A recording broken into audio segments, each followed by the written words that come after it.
So subscribes எல்லாருக்கும் வணக்கம். நம்ம அடுத்த பாட்டு கண்டினியூ பண்ணுறோம்.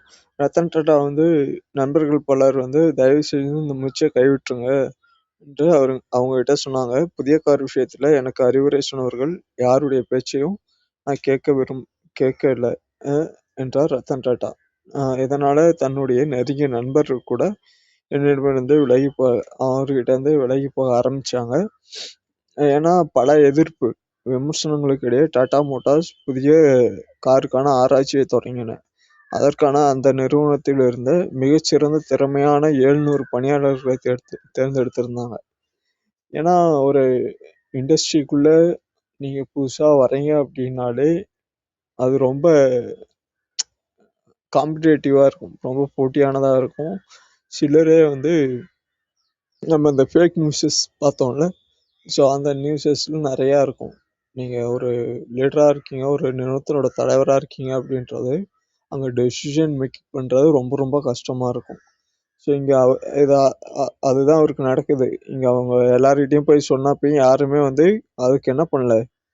ஆனால் அந்த அளவுக்கு ப்ரெஷர் இருக்கும், அந்த அளவுக்கு மார்க் நீங்கள் ஒன்று ஆப்போசிட்டாக செய்கிறீங்க அப்படின்னா அந்த அளவுக்கான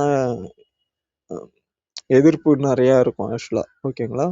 ஸோ இதெல்லாம் மீறி தான் அவர் என்ன பண்ணுறாரு, டாடா மோட்டார்ஸ்க்கான அந்த காருக்கான ஆராய்ச்சியை தொடங்குறாரு. அந்த நிறுவனத்தில் யாருமே அனுபவம் இல்லை, கார் மேனுஃபேக்சரில் அனுபவம் இல்லை, இருந்தாலும் திறமையான 700 பேரை தேர்ந்தெடுத்திருந்தாங்க.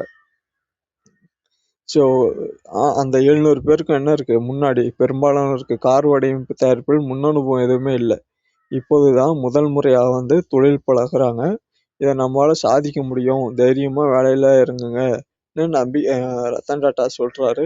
அதுக்கப்புறம் தான் எல்லாருமே என்ன பண்றாங்க, ஸோ இந்த கார் மேனுஃபேக்சர் புதிய காரை தனது செல்ல குழந்தையாவே நினைக்க தொடங்கிட்டார் ரத்தன் டாட்டா. எப்பெல்லாம் அவருக்கு மேனுஃபேக்சர் ஸ்டார்ட் பண்ணி ஒர்க் போயிட்டு இருக்கு, எப்பெல்லாம் வந்து டைம் கிடைக்குதோ, நேரம் கிடைக்குதோ, பூனாவில் இருக்க தொழிற்சாலைக்கு இந்த கார் மேனுஃபேக்சர் பண்றாங்கல்ல, அங்க போய் அதை பார்க்க போயிடுறாரு.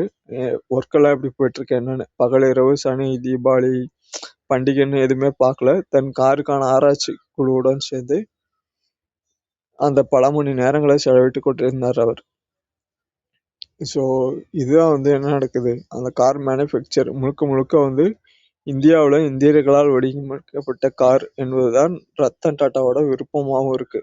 ஆனா அதற்கான எல்லாவற்றையும் புதுசா செஞ்சுட்டு இருக்க முடியாது அப்படின்றதுனாலையும் வெளியவும் பொருட்கள் வாங்குறாங்க. ஸோ இதை நம்ம அடுத்த வீடியோவில் கண்டினியூ பண்ணுவோம். வீடியோ பிடிச்சிருந்தா மறக்காமல் லைக் பண்ணுங்கள், ஃப்ரெண்ட்ஸுக்கு ஷேர் பண்ணுங்கள். தேங்க்யூ.